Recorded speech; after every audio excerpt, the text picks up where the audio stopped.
प्यारे विद्यार्थियों, नमस्कार। आपका दिन शुभ हो।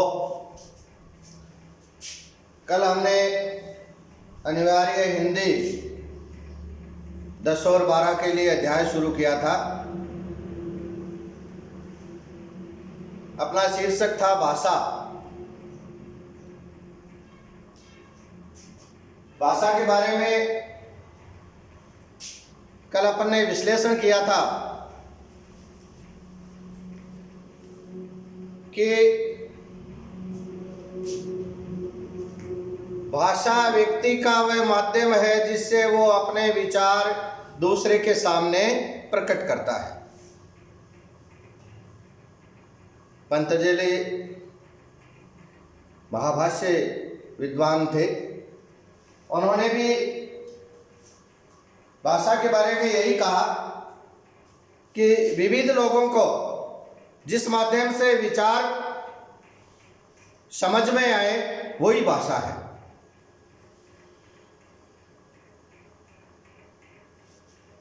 हमने कल भाषा की इकाइयों तक अध्ययन किया था कि भाषा की क्या क्या इकाइयां हैं, भाषा किन से बनती है। इकाइयों का मतलब भाषा का आधार। तो भाषा के प्रकार हमने पढ़े थे, लिखित और मौखिक। अब विशेष बात होती है मौखिक भाषा पर। मौखिक भाषा में अधिक जोर नहीं दिया जाता, लेकिन जब उस मौखिक भाषा को लिखित में रूपांतरित किया जाता है तब उसमें व्याकरण की आवश्यकता होती है। और व्याकरण के तहत लिखित भाषा में को लिखने के लिए जिन मानकों का उपयोग किया जाता है, जैसे सबसे पहले ध्वनि, मुख से एक स्वतंत्र आवाज निकलती है, अविराम, जिसमें कोई तोड़ नहीं होता, वो ध्वनि होती है। ध्वनि को फिर मानक लिपि में लिया जाता है, वो चित्रलिपि भी हो सकती है, अन्य लिपि भी हो सकती है। ध्वनि के बाद में नंबर आता है वर्ण का, क्योंकि ध्वनि को जब हम कागज पर लिखते हैं, उस ध्वनि को हूबहू लिखने के लिए जो माध्यम अपनाते हैं वो माध्यम वर्ण कहलाता है। वर्ण का बड़ा रूप है पद, कि वर्णों के बीच में या कुछ वर्णों को मिलाकर विभक्ति चिन्हों का प्रयोग करते हुए जिन अक्षरों को हम लिखते हैं वो पद बन जाता है।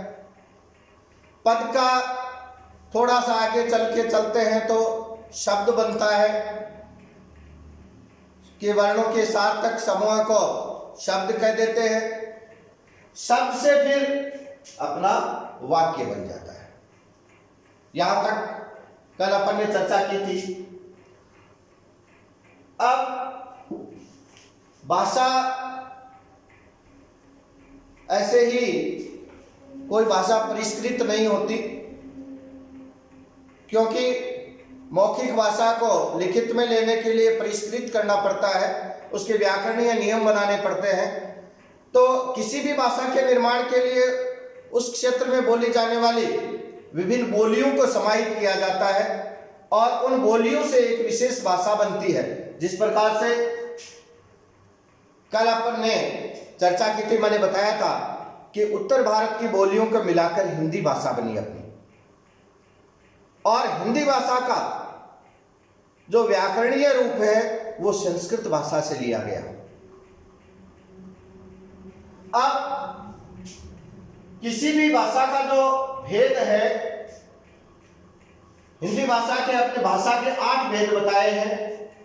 पहले मूल भाषा, फिर व्यक्ति भाषा या व्यक्ति बोली, क्योंकि जैसे 5 व्यक्ति हैं 5 व्यक्तियों का अपना बोलने का ढंग अलग अलग होता है, उनकी ध्वनि का जो संप्रेषण है वो अलग अलग होता है, तो वही व्यक्ति भाषा हो गई, क्योंकि सबकी एक जैसी वाणी, कोई मीठा बोलता है, कोई कड़क बोलता है। उपबोली होती है जो स्थानीय भाषा के रूप में, जैसे अपने यहाँ बागड़ी भाषा बोली जाती है, फतेहपुर के आसपास के, सीकर के आसपास के क्षेत्रों में बागड़ क्षेत्र है, बागड़ी भाषा बोली जाती है। जयपुर के आसपास में ढूंढाड़ी बोली जाती है, उधर चित्तौड़ के आसपास में मेवाड़ी बोली जाती है, मारवाड़ी बोली जाती है, भरतपुर में मेवाती बोली जाती है। तो उसी प्रकार से ये बोली और स्थानीय भाषा होती है। फिर एक आदर्श भाषा, क्योंकि ये जो सीमित क्षेत्र में बोले जाने वाली भाषा होती है, इनका एक विस्तृत व्याकरण नहीं होता है, और जिस भाषा का विस्तृत व्याकरण होता है, जिसका अपना एक शब्दकोश होता है, वो आदर्श भाषा, परिनिष्ठित भाषा, मानक भाषा होती है। उसके बाद में उसी आदर्श भाषा को प्रत्येक राष्ट्र की अपनी एक मूल भाषा होती है, जिसमें समस्त राजकार्य किए जाते हैं। सरकार की भाषा होती है वो, सरकार के कर्मचारियों की भाषा होती है वो, और उसको कहते हैं हम राष्ट्रभाषा। जैसे 14 सितंबर 1949 को अपने संविधान निर्माताओं ने जब हमारे संविधान को पूर्ण रूप देने की ओर थे, संविधान का निर्माण हुआ अंग्रेजी में, लेकिन भाषा की जब जरूरत पड़ी कि भाई यहाँ के लोग जो हैं वो अलग अलग बोलियां बोलते हैं, अलग अलग भाषाएं हैं इनकी। दूसरी बात कि अंग्रेजी भाषा अंग्रेजों की है। उस समय अंग्रेजी से एक नफरत भी थी लोगों में कि अंग्रेजों को निकाल दिया, अंग्रेजी भी निकालो। तो अपनी जो प्राचीन भाषा थी, जिसको देव भाषा कहते हैं, वेद भाषा कहते हैं, संस्कृत भाषा, कि भाई संस्कृत का ही एक अन्य रूप होना चाहिए, सब भाषाओं को मिलाकर बनना चाहिए। तो उस समय के विचारकों ने, विद्वानों ने एक समिति गठित की, और उस समिति ने 14 सितंबर 1949 को संविधान में देवनागरी हिंदी को राजभाषा मान लिया गया था। अब आपके दिमाग में होगा कि हिंदी की कौन कौन सी बोलियां हैं, किन किन बोलियों से मिलकर हिंदी बनी है। तो हिंदी की अलग अलग क्षेत्रों में बोलियां अलग अलग हैं। वैसे सीधी बात है कि हिंदी उत्तर भारत की भाषा है, न कि दक्षिण भारत की भाषा है। यह उत्तर भारत की ही देन है कि आज हिंदी को राष्ट्रभाषा का दर्जा मिला हुआ है। तो यहाँ सबसे पहले हम चर्चा करते हैं तो हिंदी की पूर्वी बोलियां। पूर्वी बोलियां दिल्ली के पूर्व में, उत्तर प्रदेश के पूर्वी भाग में जो बोलियां बोली जाती हैं, उनको पूर्वी बोलियों में रखा गया। जैसे अवध क्षेत्र में बोली जाने वाली अवधी है, बघेली है, छत्तीसगढ़ की छत्तीसगढ़ी है, ये बोलियां। फिर है पश्चिमी हिंदी, उससे इधर राजस्थान की तरफ जब मूवमेंट करते हैं तो खड़ी बोली होती है। खड़ी बोली में अलंकार का प्रयोग कम होता है, इसमें प्रत्यय उपसर्ग का प्रयोग कम होता है। खड़ी बोली, कहाँ जा रहा है, क्या ले रहा है, ये खड़ी बोली है। तो खड़ी बोली कहाँ कहाँ बोली जाती है कि खड़ी बोली ब्रिज भाषा, सूरदास जी, रसकान जी, ये ब्रिज भाषा के कवि थे। कृष्ण की जो लीलाएं रची गई हैं वो सारी की सारी ब्रिज है। मथुरा के आसपास की जो भाषा है, वृंदावन के आसपास की जो भाषा है, वो ब्रिज भाषा है। ब्रिज भाषा, बागड़ू भाषा, बुंदेलखंडी, बुंदेलखंड के आसपास में, झांसी का जो क्षेत्र है बुंदेलखंड, बुंदेलखंड के आसपास की बुंदेलखंडी, और कन्नौज के आसपास की कन्नौजी।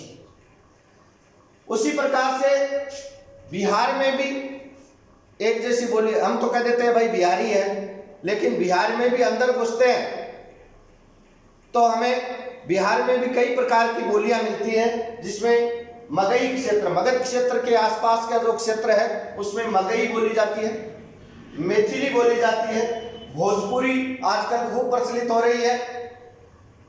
फिर है अपने राजस्थान, राजस्थान में अनेक बोलियां बोली जाती हैं और उन अनेक बोलियों में मेवाड़ क्षेत्र की मेवाड़ी, चित्तौड़ उदयपुर के आसपास की, मारवाड़ क्षेत्र की मारवाड़ी, जोधपुर बीकानेर की भाषा, भरतपुर अलवर की मेवाती भाषा, कोटा और बूंदी के क्षेत्र में हाड़ौती भाषा, सीकर झुंझुनू चूरू के बागड़ी भाषा और मालवी भाषा मालवा क्षेत्र की, और जयपुर के आसपास की ढूढ़ाड़ी भाषा। ये राजस्थान की बोलियां हैं। फिर उत्तर में पहाड़ी क्षेत्र, पहाड़ी राज्य जो हैं उनकी अपनी एक अलग बोलियां हैं, जिसमें गढ़वाल क्षेत्र की गढ़वाली बोलियां हैं। उत्तराखंड का गढ़वाल क्षेत्र है जिसमें गढ़वाली बोली जाती है। कुमाऊं क्षेत्र, ये भी पहाड़ी क्षेत्र है उत्तराखंड का, और ये उत्तर प्रदेश का भाग है कुमाऊं और मंडियाली। ये हिमाचल, उत्तराखंड और उत्तर प्रदेश के कुछ भागों में बोली जाती है। अब बोली और भाषा आपने देख लिया, भाषा की इकाइयां आपने पढ़ ली।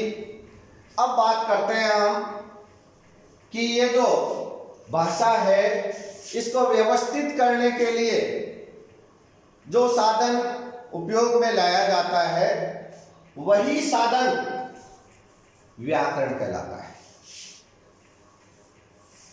कि किसी भी भाषा को व्यवस्थित पढ़ने और लिखने की जो नियम देता है वही व्याकरण कहलाता है। तो हिंदी के अब हम चर्चा करेंगे हिंदी भाषा की। हिंदी भाषा की जो व्याकरण है उस व्याकरण ने हिंदी में सबसे पहले हमने चर्चा की शब्द, वर्ण, पद, पदांश, शब्द, शब्दांश, वाक्यांश, और इनसे फिर बनता है वाक्य, वाक्य से बनता है लेख। तो इस प्रकार से हिंदी की व्याकरणीय रचना के लिए, मतलब कि हम ध्वनि को वर्ण में कैसे लिखें, फिर वर्ण में कौन से लंबे बोलने वाले हैं, कौन से कम बोलने वाले हैं, कौन से दो मिलकर बोलने वाले हैं। तो इस प्रकार से वर्ण का मतलब होता है कि मुख से निकलने वाली सूक्ष्म ध्वनि वर्ण कहलाती है। फिर वर्ण के भी दो रूप हुए कि कुछ वर्ण हैं जिनको उच्चारण करने में अधिक समय लगता है, कुछ वर्णों को उच्चारण करने में कम समय लगता है। अब जिन वर्णों के उच्चारण में अधिक समय लगता है उनको व्यंजन का नाम दिया गया, जिन वर्णों के उच्चारण में कम समय लगता है उनको स्वर का नाम दिया गया। तो देवनागरी लिपि हिंदी में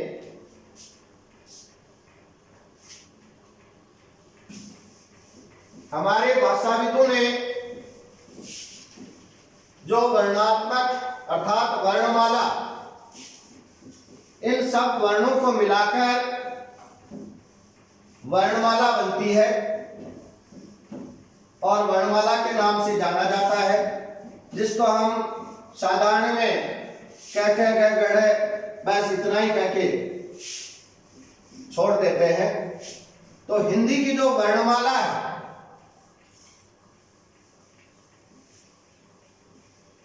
वो सीखनी बहुत जरूरी है। सीखनी नहीं, सीखी तो जाती है, लेकिन याद रखनी बहुत जरूरी है। आपको कक्षा 3 से भाषा किसे कहते हैं, व्याकरण किसे कहते हैं, वर्ण क्या है, स्वर क्या है, ध्वनि क्या है, वाक्य क्या है, शब्द क्या है, ये सब आपको बताया जाता है। अब ये शुरू से प्रारंभ करते हैं, हम प्रारंभ से ही लेकर चलते हैं, 12वीं कक्षा तक पढ़ाते हैं। लेकिन 12वीं की जब आप स्थानांतरण प्रमाण पत्र लेने के लिए आते हैं, चरित्र प्रमाण पत्र लेने के लिए आते हैं, या आगे जाके आप कहीं प्रवेश लेना चाहते हैं, न आप शुद्ध प्रवेश फॉर्म भर सकते, ना ही आप उसके लिए प्रार्थना पत्र लिख सकते। क्यों नहीं लिख सकते? क्योंकि वर्णमाला को आप गौर से याद नहीं रखते। तो इसलिए कि किसी भी कार्य को करने के लिए उसके लिए आधारभूत बातें याद रखना बहुत जरूरी होता है। प्रत्येक भाषा की अपनी वर्णमाला है। जैसे अंग्रेजी में ABCDEFZ तक की वर्णमाला है, पंजाबी की अपनी वर्णमाला है, उर्दू की अपनी वर्णमाला है, तो हिंदी की भी अपनी वर्णमाला है। अब हिंदी की जो लिपि है वो देवनागरी लिपि है, हिंदी की लिपि चित्रात्मक लिपि है। तो हिंदी में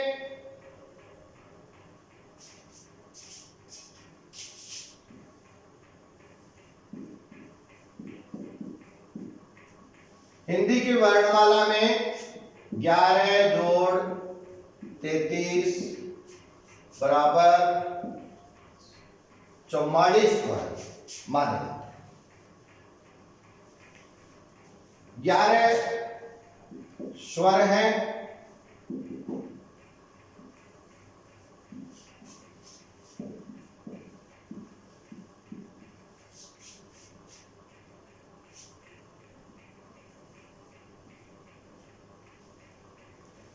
ग्यारह स्वरों में ए, आ, ई, उ, री, ए, ऐ, ओ, औ, 1 2 3 4 5 6 7 8 9 10 11। ये हो गए अपने 11 स्वर। अब इन 11 स्वरों में ये एक वर्ण ऐसा है जिसकी मात्रा नहीं होती, बाकी सबकी अपनी मात्रा है।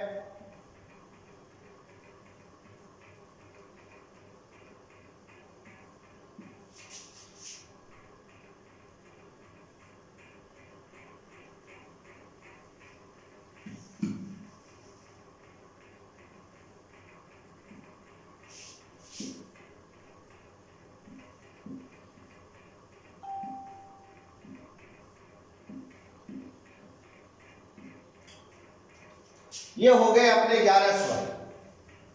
अब इसके अलावा एक होता है अपना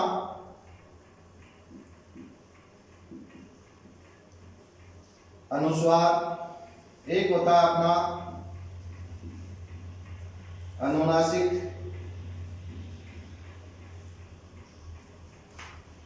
अब अनुस्वार, अब उससे आगे हम लिखते हैं अंग।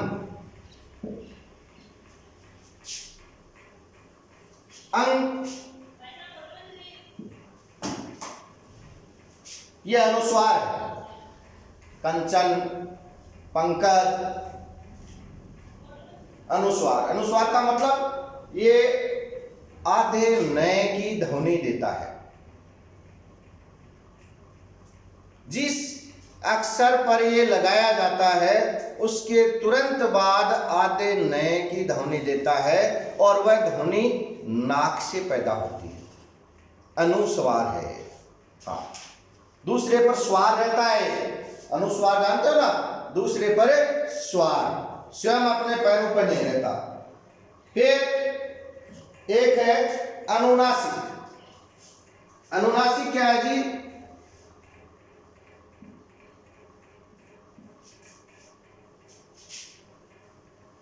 ये अनुस्वार से भी और ज्यादा नाक से, जैसे आंख, कांच।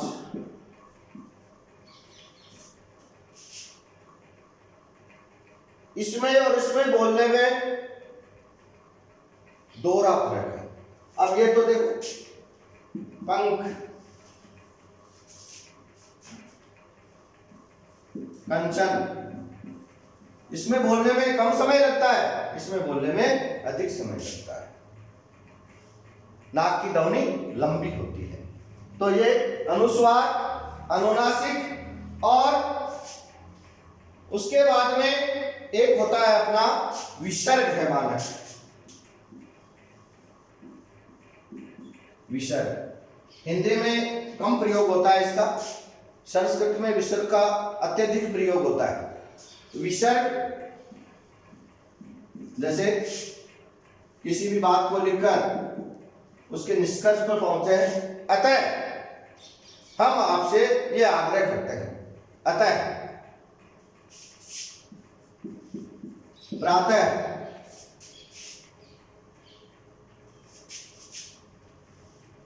तो ये हुआ आपका विसर्ग, इन्हें कहते हैं स्वर।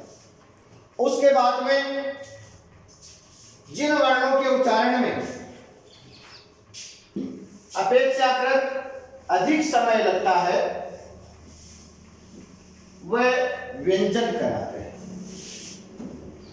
और देवनागरी लिपि में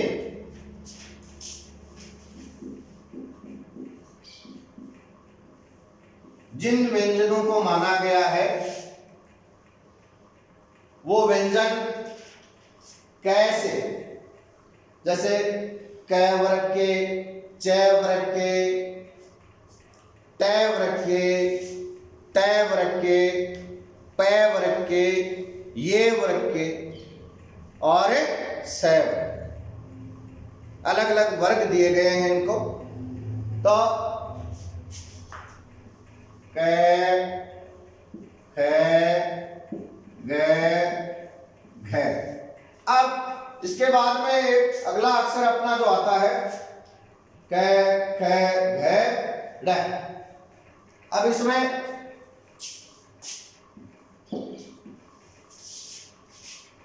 थोड़ी सी ड़, च, छ, ज, झ, ञ, ठ, थ, ड,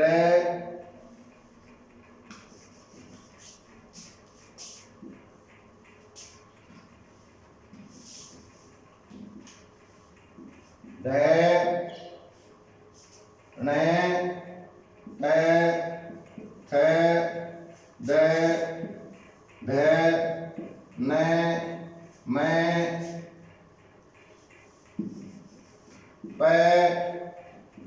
फ, ब, भ, म, ये, र, ल, व, स,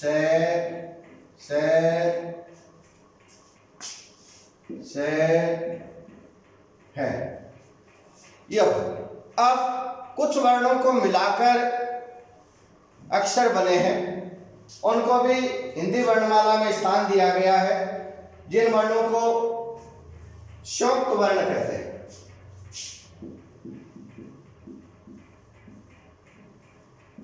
संयुक्त वर्ण, संयुक्त का मतलब सम्मिलित, किसी को मिलाकर बनाया गया है। जैसे क्ष, त्र और संयुक्त, क और स से मिलकर क्ष, त और र से मिलकर त्र और ज और ये से मिलकर गी, क्ष, त्र, गी।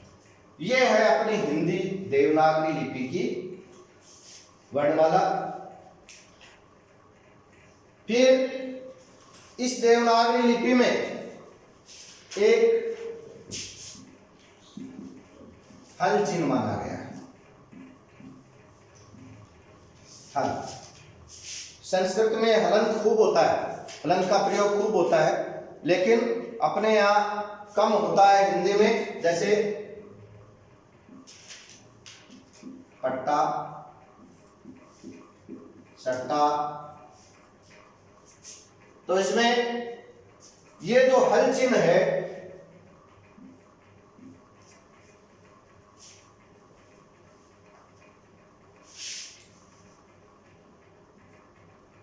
ये जिस वर्ण के नीचे लगाया जाता है उसका उच्चारण छोटा होता है, कम होता है, जैसे मिट्टी। हल चिन्ह के बाद में एक गृहीत स्वर,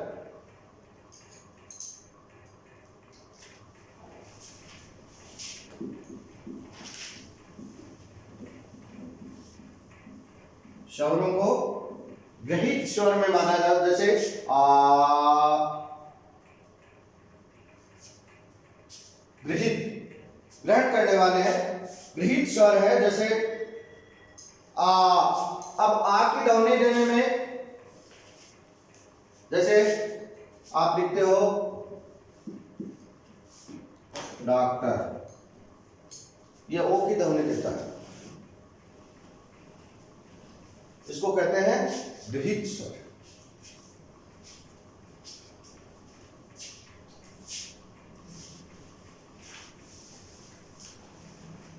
कुछ गृहीत स्वर जो है वो, क्योंकि भारत में बहुत सारे देशों के लोग यहाँ आए, वो रहे, तो उनकी भाषा से भी यहाँ कुछ लिया गया, जैसे दूसरी भाषाओं से लिए गए, उनमें ज्यादातर है फारसी से। फारसी भाषा के गृहीत स्वर है, जिसमें अपन बोलते हैं गजल, गजब। अब ये फारसी के, ये हुआ अपना देवनागरी लिपि का जो भारतीय संविधान में मानक रूप है, देवनागरी लिपि, जिससे अपनी हिंदी बनती है, जिससे अपना राजकार्य का संपूर्ण कार्य होता है, जिसमें अपना पूरा पाठ्यक्रम चलता है, वो है देवनागरी लिपि। हिंदी भारत की राष्ट्रभाषा, भारत की राजभाषा। अब कुछ प्रश्न बनते हैं, लिखिए आप। पहली बात कि भाषा किसे कहते हैं, कि हम अपनी बात दूसरों के सामने जिस माध्यम से प्रकट करते हैं, भाषा कहते हैं। कल का प्रश्न था। दूसरा, भाषा के कितने रूप होते हैं? भाषा के 2 रूप होते हैं, लिखित और मौखिक। तीसरा, मौखिक भाषा के लिए, लिखने के लिए किसका प्रयोग होता है? उत्तर है लिपि का प्रयोग होता है। अगली बात कि उपभाषा किसे कहते हैं, कि एक सीमित क्षेत्र में बोली जाने वाली बोली को उपभाषा या बोली कहते हैं। अगली बात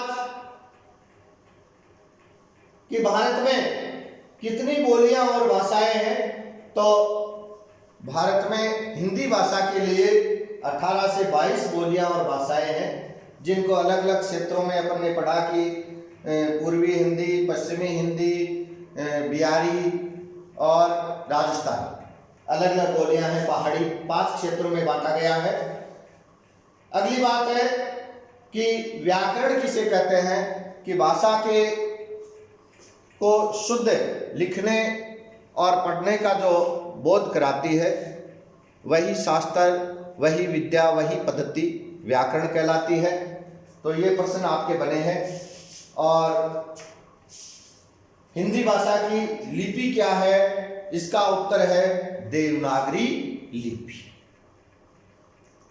तो ये हुआ आज का अपना कार्य। कल हम प्रारंभ करेंगे वर्ण विचार और अक्षर ज्ञान। तो आपको जो प्रश्न बताए हैं वो प्रश्न आपको करने हैं, याद रखने हैं, नोटबुक में नोट करना है और रोज अपनी पूरी तैयारी के साथ कक्षा का पूरा भरपूर आनंद लेना है।